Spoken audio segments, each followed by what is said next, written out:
Récit d'un pèlerin russe, traduit par Jean Gauvin. Premier récit. Par la grâce de Dieu, je suis homme et chrétien. Par action, grand pécheur. Par état, pèlerin sans abri de la plus basse condition, toujours errant de lieu en lieu. Pour avoir, j'ai sur le dos un sac avec du pain sec, dans ma blouse la Sainte Bible et c'est tout. Le 24e dimanche après la Trinité, j'entrai à l'église pour y prier pendant l'office. On lisait l'épître de l'apôtre aux Thessaloniciens au passage dans lequel il est dit « Priez sans cesse ». Cette parole pénétra profondément dans mon esprit et je me demandais comment il est possible de prier sans cesse alors que chacun doit s'occuper à de nombreux travaux pour subvenir à sa propre vie. Je cherchais dans la Bible et j'y lus de mes yeux exactement ce que j'avais entendu. Il faut prier sans cesse, prier par l'Esprit en toute occasion, élever en tout lieu des mains suppliantes. J'avais beau réfléchir, je ne savais que décider. Que faire, pensais-je? Où trouver quelqu'un qui puisse m'expliquer ces paroles? J'irai par les églises où prêchent des hommes en renom, et là, peut-être, je trouverai ce que je cherche. Et je me mis en route. J'ai entendu beaucoup d'excellents sermons sur la prière, mais ils étaient tous des instructions sur la prière en général. Ce qu'est la prière, pourquoi il est nécessaire de prier, quels sont les fruits de la prière, mais comment arriver à prier véritablement, là-dessus on ne disait rien. J'entendis un sermon sur la prière en esprit et sur la prière perpétuelle. Mais on n'indiquait pas vraiment comment parvenir à cette prière. Ainsi, la fréquentation des sermons ne m'avait pas donné ce que je désirais. Je cessai donc d'aller aux prêches. Et je décidai de chercher, avec l'aide de Dieu, un homme savant et expérimenté qui m'expliquerait ce mystère, puisque c'était là ce que mon esprit était invinciblement attiré. Longtemps je cheminais. Je lisais la Bible, et je demandais s'il ne se trouvait pas quelque part un maître spirituel ou un guide sage et plein d'expérience. Une fois l'on me dit que dans un village vivait depuis longtemps un monsieur qui faisait son salut. Il a chez lui une chapelle, il ne bouge jamais, et sans cesse il prie Dieu ou lit des livres spirituels. À ces mots, je ne marchais plus. Je me mis à courir vers ce village. J'y arrivai et me rendis chez ce monsieur. « Que désires-tu de moi ?»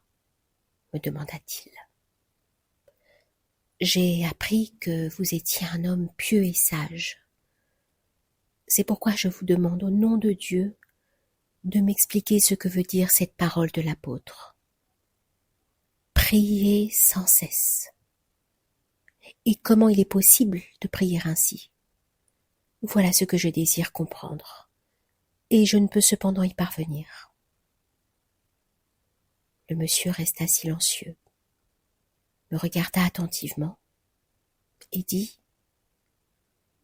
« La prière intérieure perpétuelle est l'effort incessant de l'esprit humain pour atteindre Dieu. Pour réussir en ce bienfaisant exercice, il convient de demander très souvent au Seigneur de nous enseigner à prier sans cesse. Prie plus et avec plus de zèle. La prière te fera comprendre d'elle-même comment elle peut devenir perpétuelle. Pour cela, il faut beaucoup de temps. Sur ces paroles, il me fit servir à manger, me donna quelque chose pour la route, et me laissa. Mais il n'avait rien expliqué.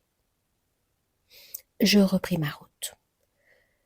Je pensais, je lisais, je réfléchissais comme je pouvais à ce que m'avait dit le monsieur, et pourtant il m'était impossible de comprendre. Mais j'avais tant envie d'y parvenir que mes nuits étaient sans sommeil. Après avoir parcouru 200 verstes, j'arrivai à un chef-lieu de gouvernement.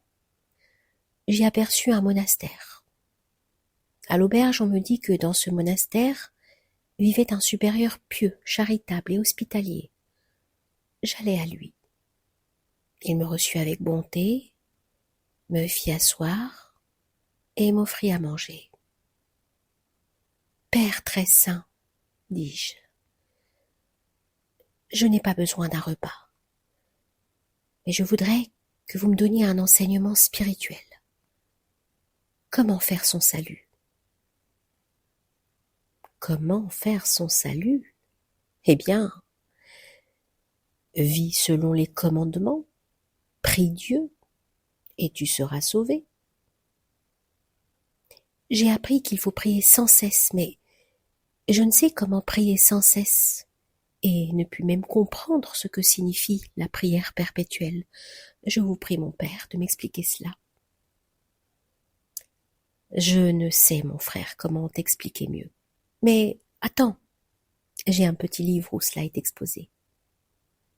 Et il sortit l'instruction spirituelle de l'homme intérieur de saint Dimitri. Tiens, lis donc à cette page. Je commençai à lire ce qui suit. Ces paroles de l'apôtre. Il faut prier sans cesse. S'applique à la prière faite par l'intelligence. L'intelligence, en effet, peut être toujours plongée en Dieu et le prier sans cesse. Expliquez-moi comment l'intelligence peut être toujours plongée en Dieu, sans distraction, et le prier sans cesse. Ah, c'est la chose fort difficile. Si Dieu n'en fait pas don lui-même, dit le supérieur. Mais il n'avait rien expliqué. Je passai la nuit chez lui, et l'ayant remercié au matin pour son aimable accueil, je me remis en route sans trop savoir où aller. J'étais triste de mon incompréhension. Et pour consolation, je lisais la Sainte Bible. J'allais ainsi 5 jours par la grande route. Enfin, un soir, je rencontrai un petit vieillard qui avait quelque chose d'un religieux. À ma question, il répondit qu'il était moine et que la solitude, où il vivait avec quelques frères, était à 10 verstes de la route. Il m'invita à m'arrêter chez eux. « Chez nous, me dit-il, on reçoit les pèlerins, on les soigne et les nourrit à l'hôtellerie. » Je n'avais guère envie d'y aller et je lui dis « Mon repos ne dépend pas d'un logement, mais d'un enseignement spirituel. Je ne cherche pas de nourriture. J'ai beaucoup de pain sec dans mon sac. » « Mais quel genre d'enseignement cherches-tu ? Et que désires-tu mieux comprendre ? Viens chez nous, mon cher frère. Nous avons des starettes expérimentés. Ils peuvent te donner une direction spirituelle et te guider sur la voie véritable à la lumière de la parole de Dieu et des enseignements des pères. Voyez-vous, mon père, il y a 1 an environ, qu'étant à l'office, j'entendis ce commandement de l'apôtre. Priez sans cesse. Ne sachant comment comprendre cette parole, je me suis mise à lire la Bible. Et là aussi, en beaucoup de passages, j'ai trouvé le commandement de Dieu. Il faut prier sans cesse, toujours, en toute occasion, en tout lieu, non seulement pendant les travaux journaliers, non seulement en état de veille, mais aussi dans le sommeil. Je dors, mais mon cœur veille. Cela m'étonna beaucoup et je ne pus comprendre comment on peut accomplir une telle chose et quels sont les moyens d'y parvenir. Un violent désir et la curiosité s'éveillèrent en moi. Ni jour ni nuit ces paroles ne sortirent plus de mon esprit. Aussi je me mis à fréquenter les églises. J'entendis des sermons sur la prière, mais j'ai eu beau en écouter, jamais je n'y appris comment prier sans cesse. On parlait toujours de la préparation à la prière ou de ses fruits, et sans enseigner comment prier sans cesse et ce que signifie une telle prière. J'ai lu souvent la Bible et j'y ai retrouvé ce que j'avais entendu, mais cependant je n'ai pas atteint la compréhension que je désire. Et depuis ce temps je demeure incertain et inquiet. Le starets se signa et prit la parole. Remercie Dieu, frère bien-aimé, de ce qu'il t'a révélé une attirance invincible en toi vers la prière intérieure perpétuelle. Reconnais là l'appel de Dieu et calme-toi en pensant qu'ainsi l'accord de ta volonté avec la parole divine a été dûment éprouvé. Il t'a été donné de comprendre que ce n'est pas la sagesse de ce monde, ni un vain désir de connaissance qui conduisent à la lumière céleste. La prière intérieure perpétuelle. Mais au contraire, la pauvreté d'esprit et l'expérience active dans la simplicité du cœur.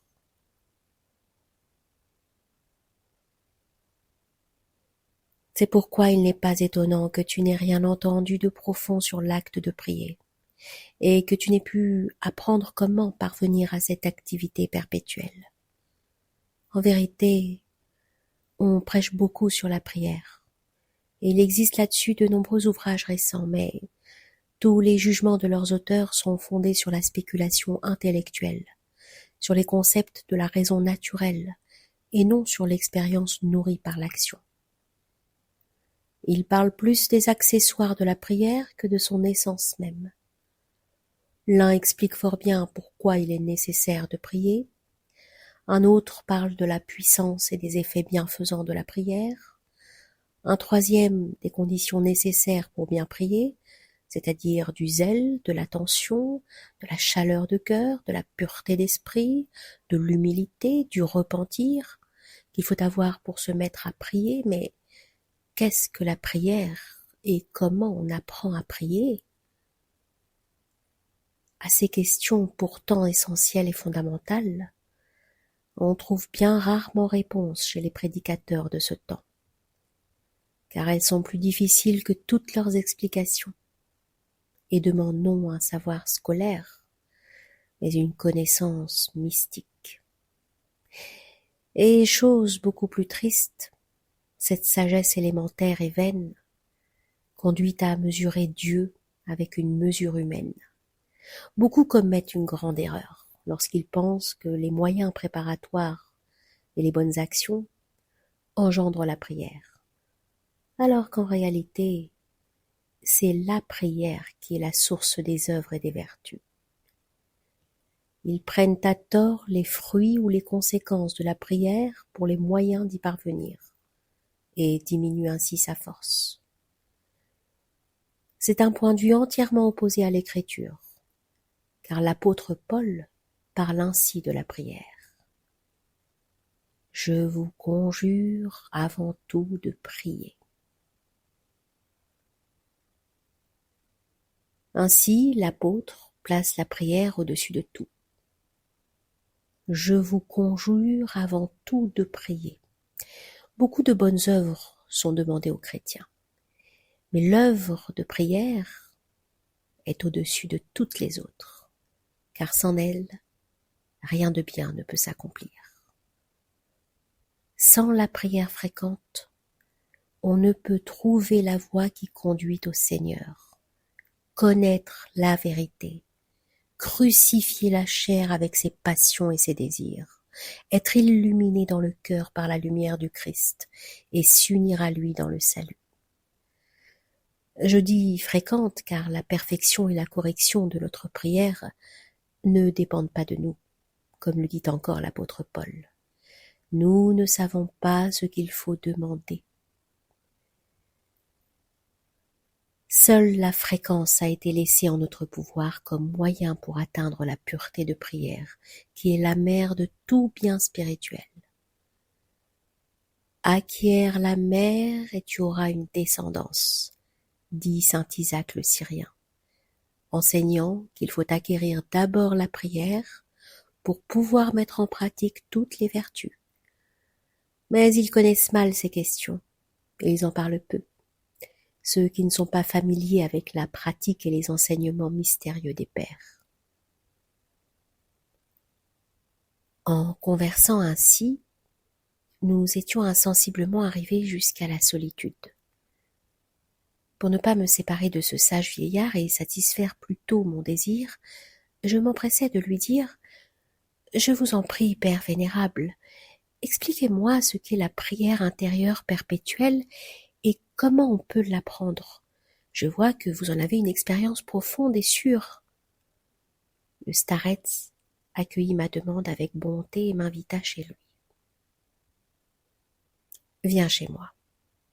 Je te donnerai un livre des pères qui te permettra de comprendre clairement ce qu'est la prière et de l'apprendre avec l'aide de Dieu. »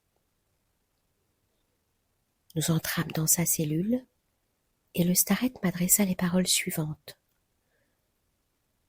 La prière de Jésus intérieure et constante est l'invocation continuelle et ininterrompue du nom de Jésus par les lèvres, le cœur et l'intelligence, dans le sentiment de sa présence, en tout lieu, en tout temps, même pendant le sommeil. Elle s'exprime par ces mots. Seigneur Jésus-Christ, ayez pitié de moi.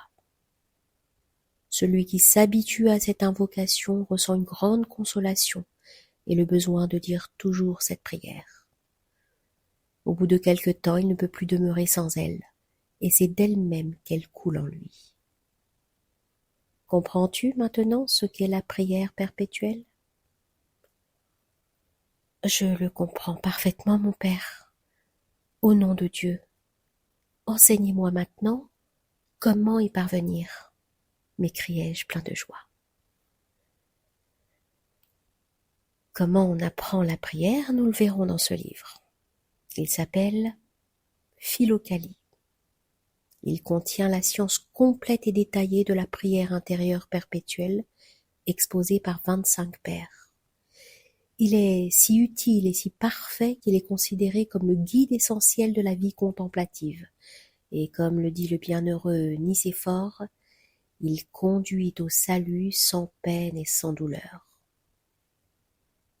Est-il donc plus haut que la Sainte Bible ? Demandai-je. Non, il n'est ni plus haut ni plus saint que la Bible, mais il contient les explications lumineuses de tout ce qui reste mystérieux dans la Bible, en raison de la faiblesse de notre esprit, dont la vue ne parvient pas jusqu'à ces hauteurs.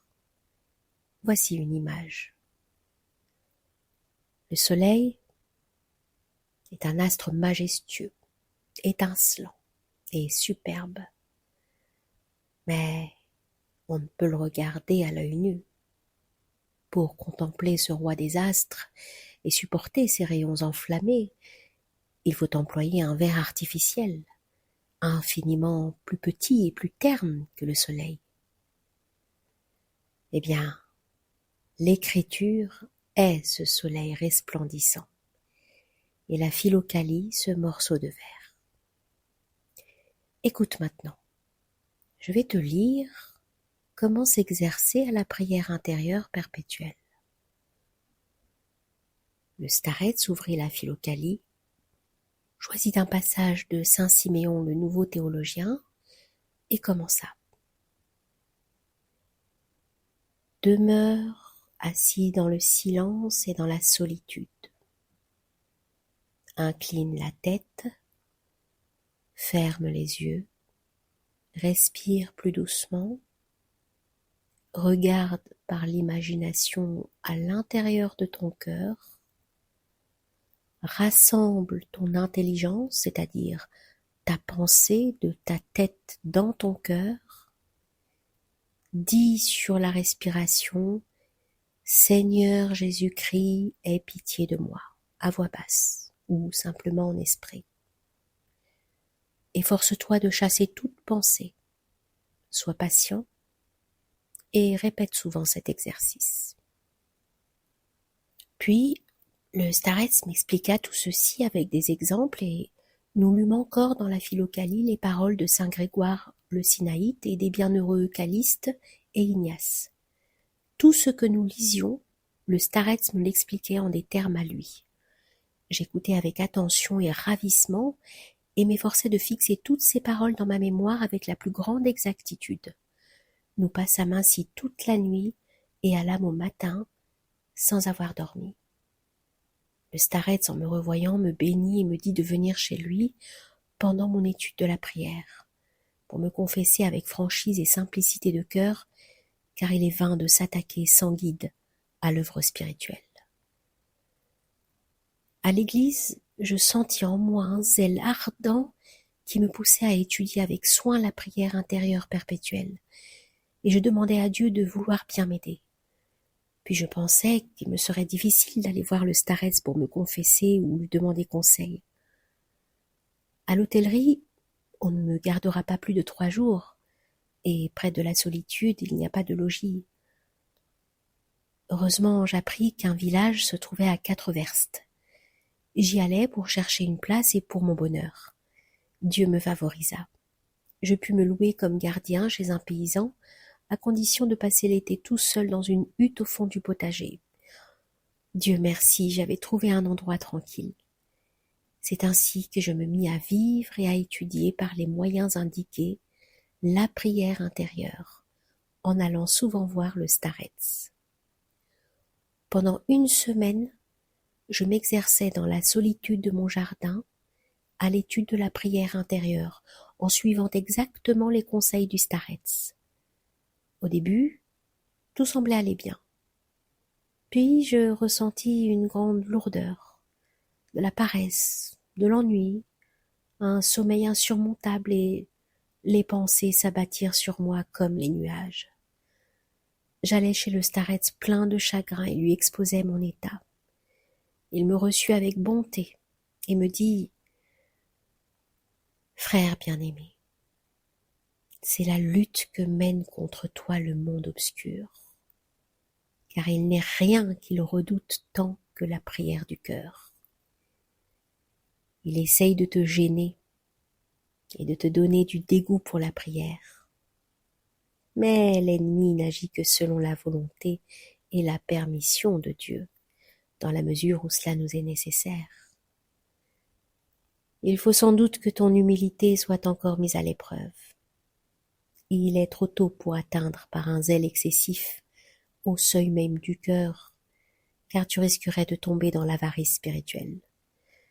Je vais te lire ce que dit la Philokalie à ce sujet.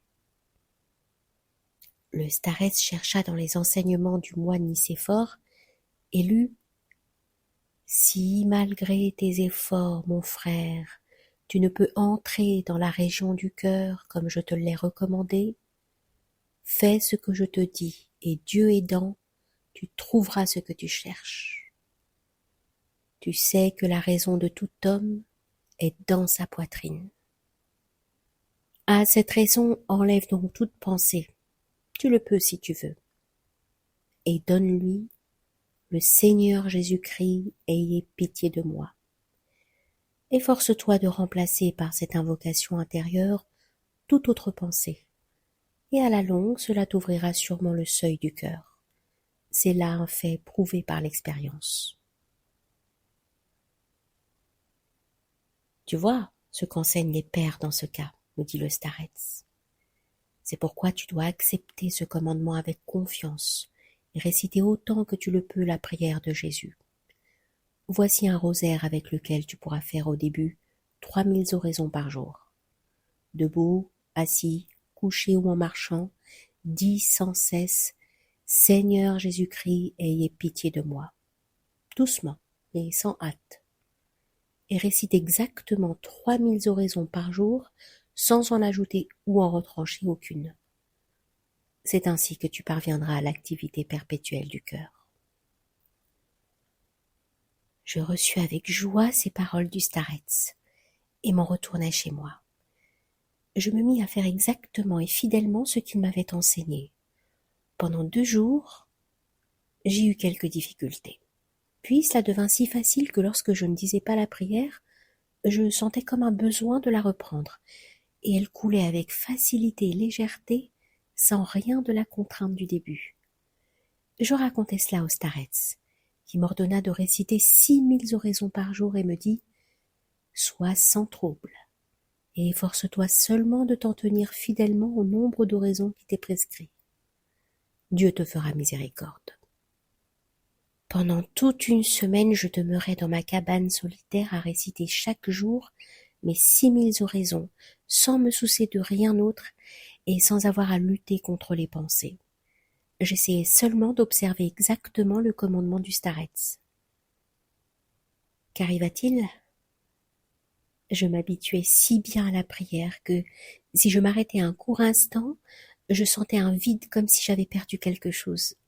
Et dès que je reprenais ma prière, j'étais de nouveau léger et heureux. Si je rencontrais quelqu'un, je n'avais plus envie de parler.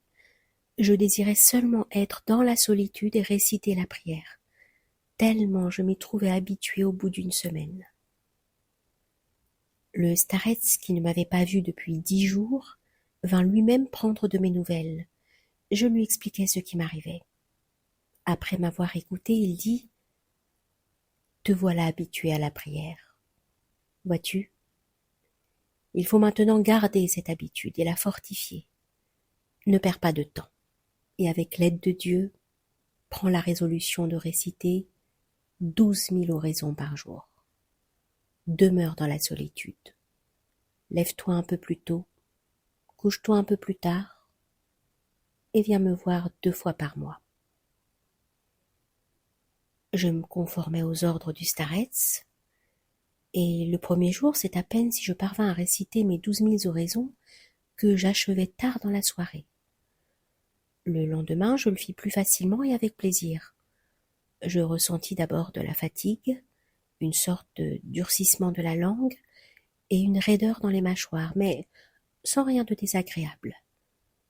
Ensuite, j'eus légèrement mal au palais, puis au pouce de la main gauche qui égrenait le rosaire, tandis que mon bras s'échauffait jusqu'au coude, ce qui produisit une sensation délicieuse. Et cela ne faisait que m'inciter à réciter encore mieux la prière. Ainsi, pendant 5 jours, j'exécutai fidèlement les 12 000 oraisons et, en même temps que l'habitude, je reçus l'agrément et le goût de la prière. Un matin de bonne heure, je fus comme réveillée par la prière. Je commençai à dire mes oraisons du matin, mais ma langue s'y embarrassait, et je n'avais d'autre désir que de réciter la prière de Jésus. Dès que je m'y suis mis, je devins tout heureux, mes lèvres remuaient d'elles-mêmes et sans effort. Je passais toute la journée dans la joie. J'étais comme retranchée de tout et me sentais dans un autre monde. Je terminais sans difficulté mes 12 000 oraisons avant la fin du jour. J'aurais beaucoup voulu continuer, mais je n'osais dépasser le chiffre indiqué par le Starets. Les jours suivants, je continuais à invoquer le nom de Jésus-Christ avec facilité et sans jamais me lasser. J'allais voir le Starets et lui racontais tout cela en détail. Lorsque j'eus fini, il me dit « Dieu t'a donné le désir de prier, la possibilité de le faire sans peine. C'est là un effet naturel produit par l'exercice et l'application constante. De même qu'une machine dont on lance peu à peu le volant continue ensuite à tourner d'elle-même. Mais pour qu'elle reste en mouvement, il faut la graisser et lui donner parfois un nouvel élan. Tu vois maintenant de quelle faculté merveilleuse le Dieu a mis des hommes à douer notre nature sensible elle-même. Et tu as connu les sensations extraordinaires qui peuvent naître même dans l'âme pécheresse, dans la nature impure que n'illumine pas encore la grâce. Mais quel degré de perfection! de joie et de ravissement n'atteint pas l'homme lorsque le Seigneur veut bien lui révéler la prière spirituelle et purifier son âme des passions. C'est un état inexprimable, et la révélation de ce mystère est un avant-goût de la douceur céleste. C'est le don que reçoivent ceux qui cherchent le Seigneur dans la simplicité d'un cœur débordant d'amour. Désormais, je te permets de réciter autant d'oraisons que tu le veux. Essaie de consacrer tout le temps de la veille à la prière et invoque le nom de Jésus sans plus compter, t'en remettant humblement à la volonté de Dieu et espérant son secours. Il ne t'abandonnera pas et dirigera ta route. Obéissant à cette règle, je passai tout l'été à réciter sans cesse la prière de Jésus, et je fus tout à fait tranquille. Durant mon sommeil, je rêvais parfois que je récitais la prière, et pendant la journée, lorsqu'il m'arrivait de rencontrer des gens, ils me semblaient aussi aimables que ce qu'ils avaient été de ma famille.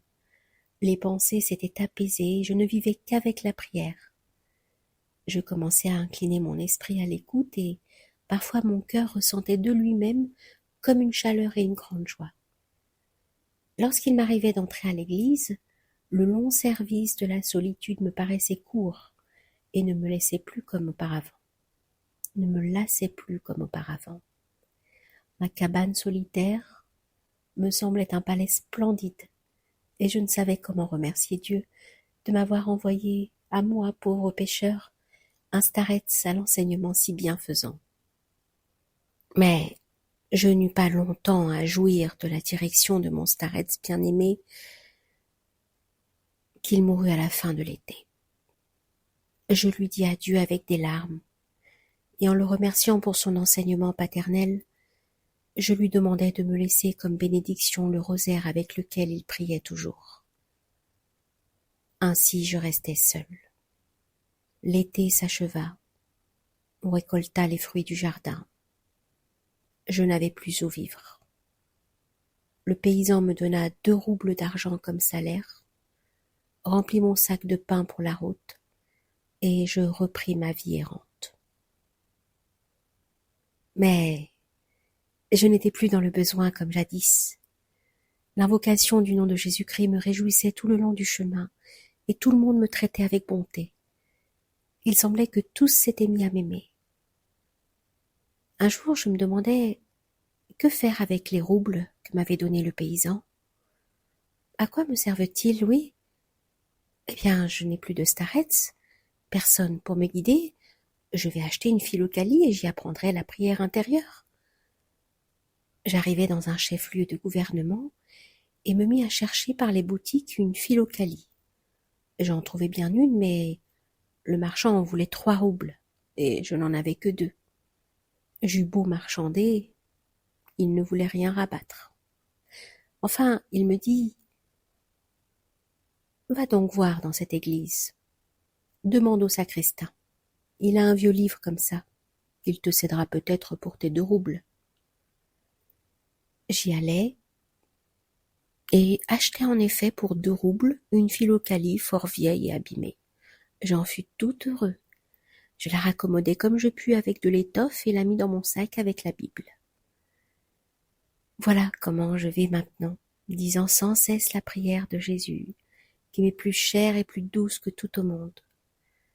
Parfois je fais plus de 70 verstes en un jour, et je ne sens pas que je vais. Je sens seulement que je dis la prière. Quand un froid violent me saisit, je récite la prière avec plus d'attention, et bientôt je suis tout réchauffée. Si la faim devient trop forte, j'invoque plus souvent le nom de Jésus-Christ, et je ne me rappelle plus avoir eu faim. Si je me sens malade et que mon dos ou mes jambes me fassent mal, je me concentre dans la prière, et je ne sens plus la douleur. Lorsque quelqu'un m'offense, je ne pense qu'à la bienfaisante prière de Jésus, aussitôt colère ou peine disparaissent et j'oublie tout. Mon esprit est devenu tout simple. Je n'ai souci de rien, rien ne m'occupe, rien de ce qui est extérieur ne me retient. je voudrais être toujours dans la solitude.